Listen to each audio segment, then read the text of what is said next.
guitar, blend with the gentle sound of the waves crashing against the shore. A serene melody weaves through the breeze. सो अब हम आ चुके हैं नज़दीक Singapore river के, जिसे हम कल से दूर से देख रहे हैं। तो वो आपको सामने में दिख रहा है गार्डन बाय द बे, और ये वो दो डोम जहाँ पे प्लांट्स 2 लाख प्लांट्स यहाँ पे कंजर्व किया, और वो मेरा प्यारा सा होटल, यूनिक सा होटल, और उसके जिस सामने ये फ्लायर, बस मरलायन नहीं दिख रहा है। Wait let me show you, थोड़ा सा जूम करना पड़ेगा।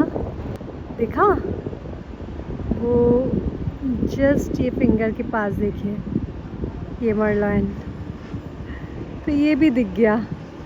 मतलब कहीं ना कहीं अगर बात करें तो सिंगापुर हमसे बोल रहा है कि मैडम आप सिर्फ इस होटल को एंजॉय करिए, इसी में रहिए, सब कुछ हम यहीं से दिखा देंगे आपको घुमा फिरा के। पूरी रही होगी इस होटल में और सिंगापुर फ्लायर में। कितना कम डिस्टेंस देखने को लग रहा है, और इस इतने डिस्टेंस को कवर करने के लिए मेरे ड्राइवर ने चार्ज किया है 630 इंडियन रुपीज़ अराउंड। कॉस्टली तो सिंगापुर है, इसमें तो डाउट नहीं है। मतलब लेस देन 1 किलोमीटर दिखा रहा था, अब लग रहा है कि मेरे को वॉक करके ही आ जाना चाहिए था। इतने में तो 630 में तो यहाँ पे मैंगो जूस मिल रहा है, वो पी सकते थे। तो अच्छी बात है कि अगर आप पैदल चल सकते हैं और चलते हैं, एक्सरसाइज की एक्सरसाइज हो जाएगी, इतना पेट भर के जो खा लिया है वो भी डाइजेस्ट हो जाता है। लेकिन हाँ, स्विमिंग पूल में डाइजेस्ट कर लिया था हमने। मतलब बहुत ही प्यारा लग रहा है, बहुत अच्छा। Inspired by double helix structure of DNA, इस ब्रिज का नाम ही हेलिक्स रख दिया गया है। पूरा स्टेनलेस स्टील का बना है, स्पेशली फॉर पेडेस्ट्रियन। इससे आप सिंगापुर रिवर क्रॉस कर सकते हैं। इसकी लंबाई 280 मीटर्स है बस, जिसके लिए मेरे को 630 रुपीज़ देना पड़ा। ये क्रॉस करते ही हम अपने होटल पहुंच जाएंगे, प्यारे से होटल। सबसे खूबसूरत बात है कि सिंबलाइज करता है life continuity, renewal and growth को। मेरे होटल आप लोग भी सुन के पक गए होगे। ऐसा लगता है कि रुके क्या है कि हमने ख़रीद ही लिया है वो होटल की सबसे ज़्यादा अच्छी बात ये है कि पूरे मरीना बे में आपको नेट की प्रॉब्लम नहीं है। पूरा वाईफाई से कनेक्ट है, सारी तो इन्हीं की प्रॉपर्टीज़ हैं, मॉल हो या ये होटल हो, या आप इसके थ्रू गार्डन बाय द बे जा रहे हैं या फिर इसके थ्रू स्काई डेक। सो हर जगह वाईफाई फ्री में अवेलेबल है। शायद विज़िटर्स के लिए भी होगा ही, हम तो इनके गेस्ट थे तो मेरे लिए तो था ही। अगर आपको अपने पैसे बचाने में है तो पोस्टपेड नंबर है तो हमें सिम लेने की ज़रूरत नहीं है, और इंटरनेशनल रोमिंग पैक हम डलाते नहीं हैं, इसी में अपना काम चल जाता है ऐसे ही।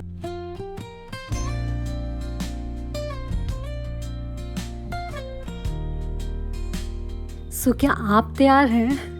चलिए चलते हैं ये शटल सर्विस लेकर के फ्लावर डोम। वैसे तो वॉक भी की जा सकती है, बट आप चाहें तो ये भी ले सकते हैं। लेकिन सबसे पहले पेट पूजा, बाद में काम दूजा। तो हमने सोचा क्यों ना बैठ के पहले थोड़ा सा खा लिया जाए और इस फाउंटेन को एंजॉय किया जाए। मतलब इतनी ब्यूटीफुल वाइब्स आ रही थी यहाँ पे, इतनी शांति थी। तो इस वक्त हम अवेल करने वाले हैं ये cloud forest floral fantasy plus shuttle service, which is of $36। Distant gulls and the rolling tide add layers to the tranquil sense tape of this coastal escape.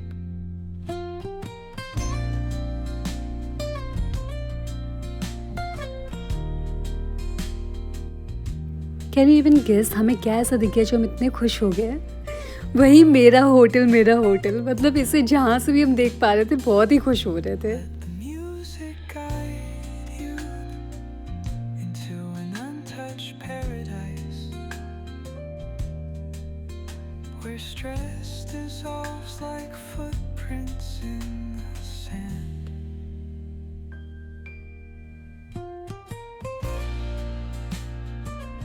Welcome to Flower Dome, the Guinness World Record holder for the largest glass greenhouse on Earth. This 42-meter tall dome maintains a cool, dry, maintained climate for the plants and flowers from the regions specially like South Africa, California, Spain, Australia, मतलब अलग अलग world की part से यहाँ पे plants और flowers मंगाए गए हैं और ये चेंज भी होती रहती है इनकी थीम सीजनल फ्लावर्स के साथ। यहाँ आकर ऐसा लगा जैसे कि कुछ जगह सिर्फ घूमने के लिए नहीं होती बल्कि अपने आप से मिलने के लिए होती हैं। यहाँ पर हर एक फ्लावर ऐसा लग रहा था किसी की खामोश कहानी कह रहा हो, कुछ खुद जैसी, अकेली बट खूबसूरत और ज़िंदा।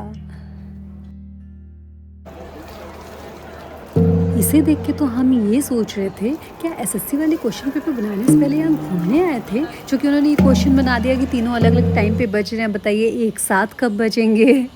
मतलब फ्लावर डोम घूम के भी मेरे को एसएससी की याद नहीं भूली, इतना ज़्यादा रौला है एसएससी का, सोचिए। और ये लाइन पढ़ के लिटरली मेरे को बहुत अच्छा लगा कि 69% of these species are endemic, मतलब ये वर्ल्ड में कहीं भी नहीं मिल रही हैं। अब कोई तो है जो हमारे लिए, हमारे फ्यूचर के लिए नेचर को जीने लायक बना रहा है। वो कहते हैं ना कि गलत हो जाएगा कहना कि हम नेचर को सेव कर रहे हैं, बल्कि नेचर हमें सेव कर रहा है।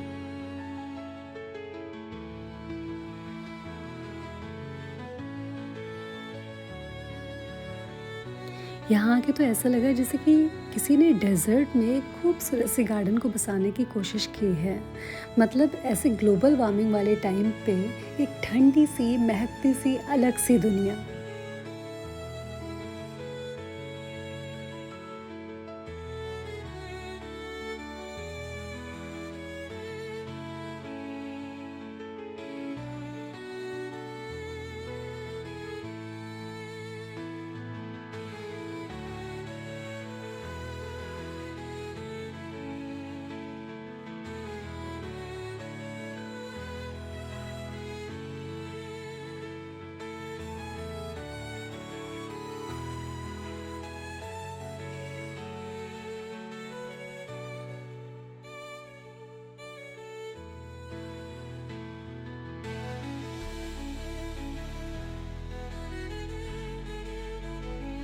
इतनी अच्छी स्मेल आ रही है।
जगह बोरिंग नहीं होती बल्कि उन्हें देखने का नज़रिया अलग होता है। सो शाशा होती है ऑफलाइन, मिलते हैं नेक्स्ट व्लॉग में क्लाउड फॉरेस्ट के साथ। तो बाय बाय, स्टे ट्यून्ड।